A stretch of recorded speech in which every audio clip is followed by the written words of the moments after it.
नमस्कार। और कैसे आप लोग ठीक हैं?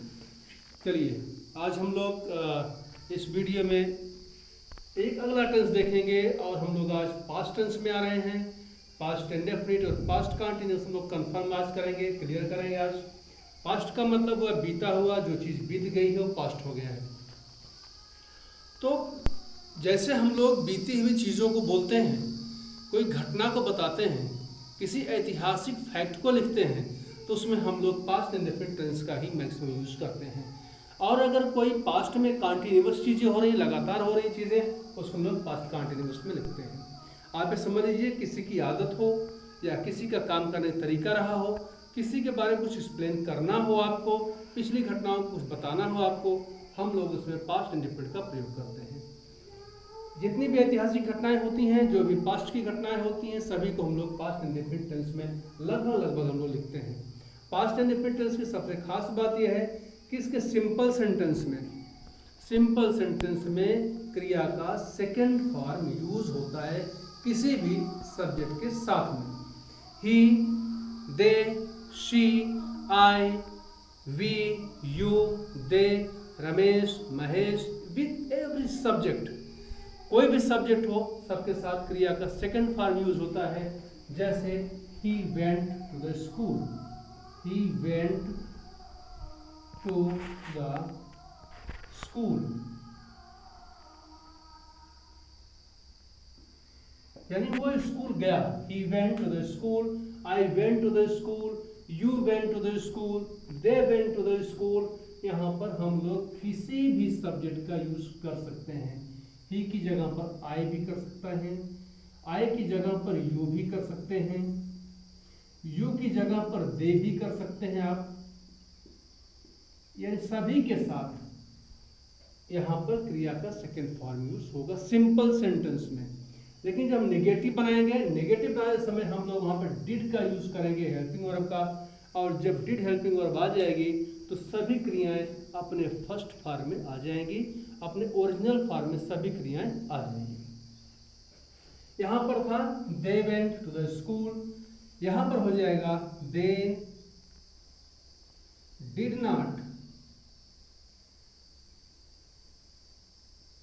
they did not, went will be changed into go, they did not go to the school। अच्छा, कुछ कॉम्प्लिकेटेड सेंटेंसेस भी आपको मिलेंगे, लोग पूछेंगे आपसे। तो कॉम्प्लिकेशन या जो है, या जो थोड़े से जटिल सेंटेंसेस हैं, उनको हम लोग तभी कर पाते हैं जब हमारा किसी भी सब्जेक्ट में, किसी भी टेंस में उस चीज़ का एक कंप्लीट ओवरव्यू हमारा हो और उसके बारे में एक अंडरस्टैंडिंग हो, उसके बाद हम उस पर अलग प्रयोग कर सकते हैं। तो सबसे पहले हम लोग यही देख रहे हैं कि हम लोग किस तरह से सिंपल सेंटेंसेस या जो ग्रामर का या इंग्लिश का टेंसेस का जो एक रूप है वो हमारे समझ में आ जाए। उसके बाद भी हम लोग किसी अलग वीडियो में इस चीज़ को देखेंगे कि जो अलग अलग टेक्निकल सेंटेंसेस लोग पूछते हैं उसको कैसे करेंगे। फिलहाल हम लोग इन चीज़ों को देखते हैं। They did not go to the school, यहाँ पर went का हो गया go, और नेगेटिव बनाने के लिए हम लोगों ने did हेल्पिंग वर्ब का यूज किया और did के बाद not का यूज हुआ। They did not go to the school, go क्या है, went, went हो गया go, ये फर्स्ट फॉर्म इसका है। तो they did not go to the school। कभी भी घबराने की जरूरत आपको नहीं है, बिल्कुल बहुत ही आराम से चीज़ों को समझिए और इनको प्रैक्टिस में लाइए। आप लोग अपने रोज करने की कोशिश करिए।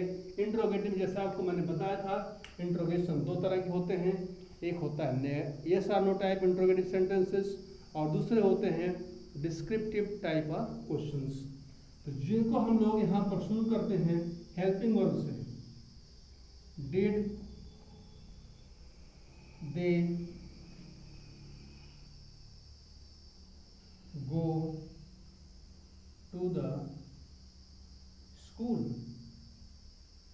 क्वेश्चन मार्क का यूज करते हैं हम लोग। यहां पर क्या हुआ, did they go to the school, क्या वे स्कूल गए, ठीक है। तो did they go to the school, यहां पर डिड का यूज हुआ। इसका क्वेश्चन का आंसर होगा यस या नो। अगर डिड के पहले हम लोग वाई लगा दें या वेल लगा दें तो ये हो जाएगा डिस्क्रिप्टिव टाइप ऑफ क्वेश्चंस। यहाँ पर क्या हो जाएगा, why did they go to the school, वे स्कूल क्यों गए, इसके लिए आपको इन्हें रीजन बताना पड़ेगा। और इंट्रोगेटिव नेगेटिव में क्या करते हैं हम लोग, जैसे व्हाई डिड दे, इसके बाद नॉट का यूज करते हैं, सब्जेक्ट के बाद नॉट का यूज हो जाएगा। जो इंट्रोगेटिव आपका सेंटेंस है उसी को देखिए, अभी इसी में देखिए क्या हो गया है, why did they, why did दे, ये पूरा का पूरा यहाँ पे मिल रहा है आपको, इंट्रोगेटिव में मिल रहा है, इंट्रोगेटिव नेगेटिव में भी आपको ये मिल रहा है। यहाँ पर केवल दे के बाद नॉट का यूज हो जाएगा, बस not go to the school, okay. Why did they not go to the school, मैंने केवल एक एक सेंटेंसेस को लेकर के आपको बताने की कोशिश करी है, आपको कंफ्यूजन न हो, लेकिन आप अपने हिसाब से हिंदी के वैसे सेंटेंसेस ले सकते हैं जिसके अंत में गया था, गई थे, गए थे आदि का प्रयोग होता है। एक चीज़ ये भी देखने वाली है, कभी कभी लोगों को कंफ्यूजन होता है प्रेजेंट परफेक्ट में और पास्ट इंडेफिनिट में। तो पास्ट इंडेफिनिट में जो कंफ्यूजन है, प्रेजेंट इंडेफिनिट में कंफ्यूजन मत करिए। जो प्रेजेंट परफेक्ट होता है उसमें क्या होता है, काम अभी अभी पूरा हुआ है। एक सीधा सा मोटा मोटी हिसाब समझ लीजिए आप, अगर आपको कोई व्यक्ति पास्ट परफेक्ट में बोल रहा है जिसका मतलब है कि अभी अभी I have taken my food, मैं अपना खाना खा चुका हूँ, I have taken my food, मैं मतलब जल्द ही अभी अभी मैं खा चुका हूँ। आई एट फूड, मैंने खाना खाया, जैसे आई एट फूड हियर, मैंने यहाँ खाना खाया, यानी खाना खाया बहुत पहले की बात है, ठीक है। जस्ट की बात नहीं होती, जस्ट में क्या होता है, प्रेजेंट परफेक्ट होता है, और बीते हुए में थोड़ा सा समय बीत जाता है, उसको क्या बोलते हैं, पास्ट इंडेफिनिट बोलते हैं। उम्मीद है कि आपको इन चीज़ों को समझ में आया होगा कि पास्ट इंडेफिनिट टेंस के बारे में जो है जानकारी आपको जो दी जा रही है, सूक्ष्म में बहुत ही क्लियर बताने की कोशिश की जा रही है। आप समझिएगा, यदि कोई कंफ्यूजन आपको है तो please contact on this channel and give the comment. I will try to solve the your problems here, whatever problems and questions will raise in the mind, okay. अब हम लोग आते हैं पास्ट कॉन्टिन्यूअस टेंस पे। जैसा continuous का मतलब होता है काम हमेशा चल रहा होता है, कॉन्टिन्यूटी होती है काम में, उसी को बोलते हैं कॉन्टिन्यूअस। लगातार काम को चलने को बोलते हैं कॉन्टिन्यूअस। एक चीज और है, कभी कभी कॉन्टिन्यूअस को इम्परफेक्ट भी बोलते हैं, क्योंकि कॉन्टिन्यूअस परफेक्ट नहीं होता है। जो चीज चल रही होती है, जो हम कर रहे होते हैं, वो परफेक्ट नहीं होता है, तो इसलिए हम लोग इसको पास्ट इम्परफेक्ट भी कभी कभी बोलते हैं, कॉन्टिन्यूअस को कभी कभी इम्परफेक्ट भी बोलते हैं। पास्ट कॉन्टिन्यूअस का हेल्पिंग वर्ब है वाज और वर। वाज वर्ब का यूज होने पर वर्ब में आईएनजी लग जाती है, ये चीज ध्यान देने वाली है। हाँ, यहाँ पर थर्ड पर्सन के एक वचनकर्ताओं के साथ वाज का प्रयोग होता है, और यहाँ पर आई के साथ भी वाज का प्रयोग होता है। आई के साथ वर का प्रयोग नहीं होगा, बाकी जितने भी बहुवचन सब्जेक्ट हैं सभी के साथ में वर का यूज होता है। तो इसको आप लोग समझ लीजिए कि थर्ड पर्सन के सिंगुलर सब्जेक्ट के साथ में और आई के साथ में यूज होता है वाज का, जैसे थर्ड पर्सन के सिंगुलर के साथ में, singular subject third person was और आई के साथ में, और बाकी जितने भी प्लूरल सब्जेक्ट हैं सभी के साथ वेयर का यूज होता है। सिंपल में क्या हो गया, दे वर डूइंग देयर वर्क,